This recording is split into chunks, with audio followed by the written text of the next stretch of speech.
parti pour une belle journée.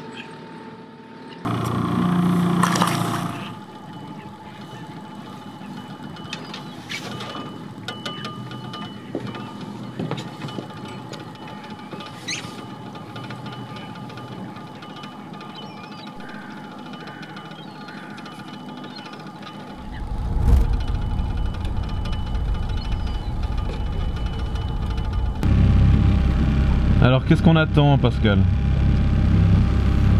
Bah, on attend la touche. Alors ça sert à quoi, Pascal? C'est mon éco-sondeur Human Beard, c'est un LX9. Pour la traîne, c'est vraiment quelque chose qui est pour ma part essentiel. J'ai la carte du lac, donc c'est un sondeur GPS qui me donne la température de l'eau, la vitesse et la profondeur. Le gros avantage avec ce genre d'appareil, c'est que j'ai une carte du lac avec toutes les courbes de profondeur. Ce qui est hyper important quand on utilise une pondère. Là par exemple j'ai une pondère à truite avec 6 cuillères tous les 10 mètres, donc j'ai à peu près 70 mètres de ligne.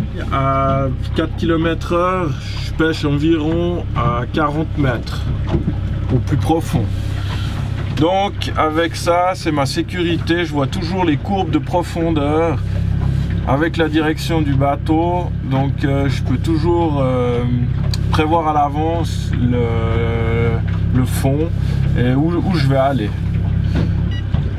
histoire de ne pas se planter et perdre notre ligne. Après, le deuxième point essentiel, c'est les points GPS qu'on peut noter dessus. Car sur le lac, à la traîne, il faut vraiment rechercher où il y a de l'activité. Vous avez une touche, il faut systématiquement noter votre point GPS où vous avez touché du poisson, car c'est là que ça se passe. Donc quand vous avez une touche, ça sert à rien de partir à l'opposé, car quand on a une touche, c'est qu'il y a de l'activité dessous, il faut rester dans la zone, repasser sur le point. Alors c'est vraiment une aide précieuse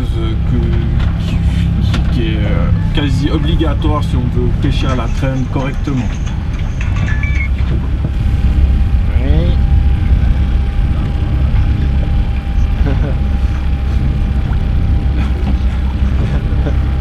Bon non, c'était juste ça, si t'avais pas trop la tête dans le cul.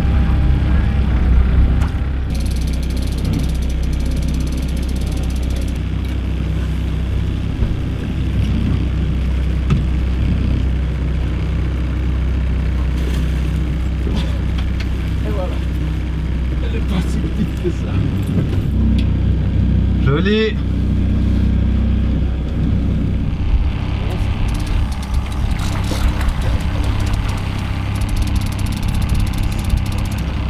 voilà. C'est comme ça que ça se passe. Elle est pas mal, hein. C'est quoi la différence entre un bon et un mauvais pêcheur? Alors bah le bon pêcheur, il met une ligne à l'eau et puis il attend. Et puis le bon pêcheur, bah, il met une ligne à l'eau, il attend, mais bon, c'est un bon pêcheur. Et puis, bah, regardez, le bon pêcheur,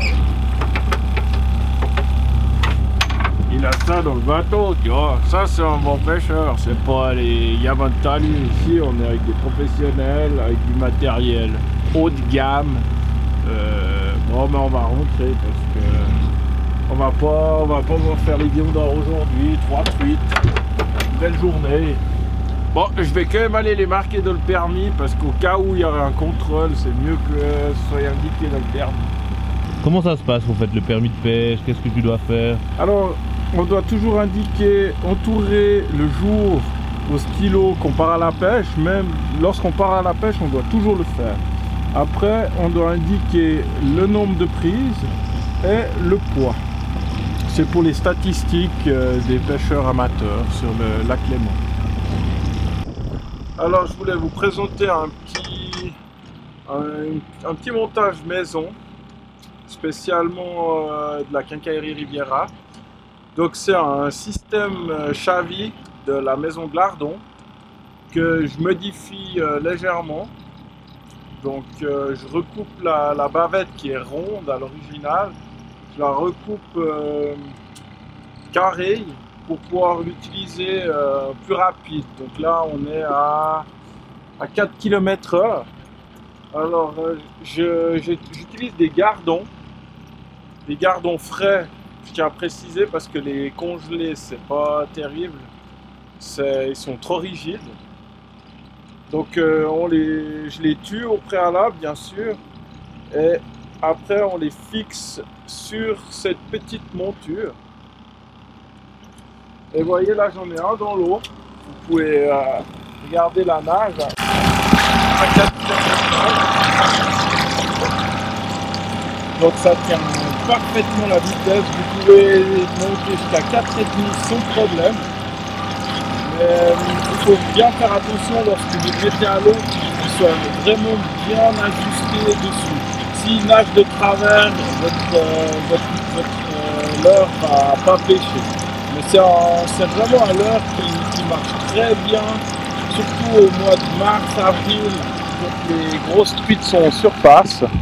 Aujourd'hui on en avait 2 à l'eau, on n'a pas fait de truite dessus, mais on a pris un joli brochet de 8 onces 5. Donc c'est la preuve que le système marche très bien. Voilà le tips de la QR.